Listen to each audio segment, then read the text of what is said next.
السلام علیکم۔ امید کرتی ہوں کہ آپ سب خیریت سے ہوں گے۔ میرے گھر دعوت تھی اور میں قابلی پلاؤ بنا رہی تھی۔ آپ قابلی پلاؤ بننے کے ساتھ ساتھ میرا ضروری پیغام بھی سن لیں، جو بہت اہم بھی ہے اور معلوماتی بھی۔ آج اس دور میں ہم تھوڑا غور کریں کہ مسلمان کیوں کمزور ہیں اور کفار جو ہیں وہ کیوں نقلی شیر بنے پھرتے ہیں۔ تو اس کا میں نے ایک ہی تجزیہ نکالا ہے کہ ہم انتظار کرتے رہتے ہیں کہ پانی آئے گا،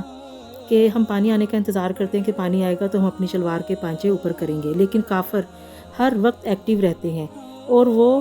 جڑ سے ہی، شروع سے ہی ہر چیز کے نفع نقصان پر نظر رکھتے ہیں۔ اور ہمارا حال یہ ہے کہ جب بھی کوئی یعنی کہ ہمیں نقصان پہنچتا ہے، کوئی مصیبت آتی ہے، پھر ہم اس کی طرف متوجہ ہوتے ہیں، جبکہ ان کی توجہ ہر وقت حالات پر رہتی ہے۔ ہمارا حال یہ ہے کہ جب بھی کبھی کوئی نبی کریم صلی اللہ علیہ وسلم کی گستاخی کرتا ہے، کوئی خاکے بناتا ہے، اسلام کی، قرآن کی بے حرمتی کرتا ہے، مسجدوں کی حرمت کی پامالی کرتا ہے، یا ملکوں پر ظلم و ستم کرتا ہے، جنگ کرتا ہے یا جنگ کرواتا ہے، تو تب ہم ان کی مصنوعات، ان کی چیزوں کا بائیکاٹ کرتے ہیں۔ اس سے پہلے ہم ہی ان کی اشیاء کا استعمال کر کر کے ان کو اتنا مضبوط، طاقتور اور ان کی معیشت کو اتنا اونچا کر دیتے ہیں کہ وہ اپنی ترقی، طاقت، اپنی عیش و عشرت والی زندگی میں بدمست ہو کے کسی بدمست ہاتھی کی طرح ہمارے کمزور مسلمان جو ملک ہیں، ممالک ہیں، ان پر چڑھائی کر دیتے ہیں، اور پھر ظلم و ستم کا وہ پہاڑ توڑتے ہیں کہ شیطان بھی دیکھ کر شرمندہ ہو جائے۔ ان کی اتنی مہنگی مصنوعات کہ ہم شدائی ہیں، ان کی مہنگی مصنوعات خریدتے ہوئے مسلم یہ بھول جاتے ہیں کہ ہم اپنی خون پسینے کی کمائی ہوئی حلال کمائی اپنے ہی مسلمان بھائیوں کا خون چوسنے، ان کا خون بہانے پر لگانے جا رہے ہیں۔ کیا رکھا ہے اتنے مہنگے غیر مسلم برانڈز میں، ان کے غرور و تکبر بڑھانے والے برانڈز میں، ان کے میکڈونلڈز، KFC، نیسلے، گچی، ان کے برانڈز میں ہے ہی کیا سوائے شیخی شوخی کے، غرور و تکبر اور سٹیٹس کے؟ صرف مسلمان،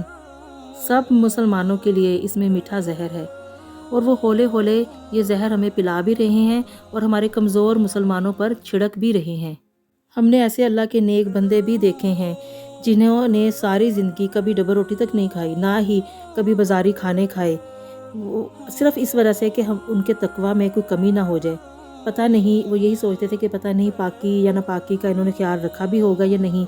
ان بازاری کھانے بنانے والوں میں پتہ نہیں کوئی بے نمازی ہوگا، نمازی ہوگا، وضو کی حالت میں ہوگا یا بے وضو ہوگا۔ اللہ کے بندے وہ نیک بندے تھے، سادہ کھانا کھاتے تھے، سادہ طریقے سے، سادگی سے زندگی گزارتے تھے، گھر کا بنا ہوا صاف ستھرا کھانا کھاتے تھے۔ پھر ہم کہتے ہیں کہ ہماری اولادوں کو اللہ تعالیٰ نیک بنا دے، تو یہ جانے بغیر کہ حلال و حرام کا خیال رکھ کر کمایا ہوا کھانا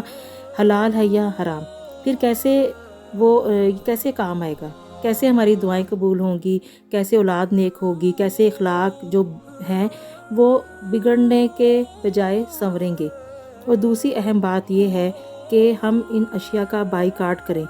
اپنے گھر کبھی آنے نہ دیں۔ ان یہود و نصارہ، ان کی مصنوعات کو اگر ہم یہ غیر ملکی مصنوعات استعمال نہ کریں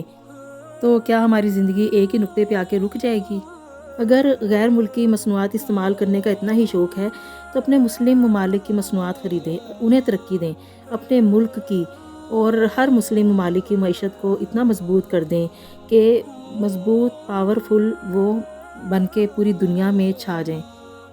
اگر اب کسی کے ذہنوں میں یہ سوال پیدا ہو رہا ہو کہ ان کی جو مصنوعات ہیں وہ زیادہ اچھی ہیں اور دیر پا ہیں، تو یاد رکھیں کہ جو جنت ہے،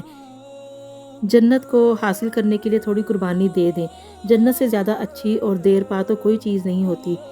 دنیا کا خسارہ آخرت کا فائدہ ہے۔ اب ڈاکٹروں کے کہنے پر اگر نیسلے کا پانی اپنے مریض کو پلا کر اس کی جان بچا کر اپنے مسلمان بھائیوں کی جانوں کے دشمنوں کو سٹرونگ بنائیں گے تو یہ کیا فائدہ ہے اس کا؟ اپنے ملک کا فلٹر شدہ پانی یا پانی بوائل کر کے ہی دے دیں، کوئی بھی طریقہ نکال لیں، لیکن آپ کافروں کو فائدہ نہ دیں، کافروں کو کسی صورت بھی کوئی فائدہ نہ پہنچائیں، اور اپنی کمائی جو بھی آپ نے کمائی ہے اس کا حساب آپ نے قیامت کے دن اللہ کو دینا ہے، کہ اللہ تعالیٰ نے پوچھنا ہے کہ کہاں خرچ کیا، کس طرح خرچ کیا، کیوں خرچ کیا۔ ان سب سوالوں کے جواب ہمیں اللہ کے سامنے دینے ہیں۔ تو اپنی حلال کی کمائی یہود و نصارہ، اسلام دشمن عناصر کو نہ دیں، اور آج سے ہمیشہ کے لیے بائیکاٹ کر دیں۔ انتظار نہ کیا کریں کہ اسلام اور مسلمانوں کی بے حرمتی ہوگی، ظلم ہوگا تو پھر ہم بائیکاٹ کریں گے۔ آج سے ہی ہر مسلمان یہ پکا وعدہ کر لے کہ اب جو بھی حالات ہوں، جیسے بھی ہوں، جس طرح بھی ہوں، کبھی بھی ہم نے ان کی مصنوعات کا استعمال نہیں کرنا، اور ہم نے ہمیشہ کے لیے جب تک ہم زندہ ہیں، آخری سانس تک ہم نے ان کی ہر چیز کا بائیکاٹ کرنا ہے۔ ہر کوئی پوچھتا ہے کہ ہم فلسطین کی مدد کیسے کر سکتے ہیں، ہم بے بس ہیں، ہم ان کی مدد نہیں کر سکتے، لیکن ہمارا دل بہت کرتا ہے ہم کس طریقے سے ان کی مدد کریں۔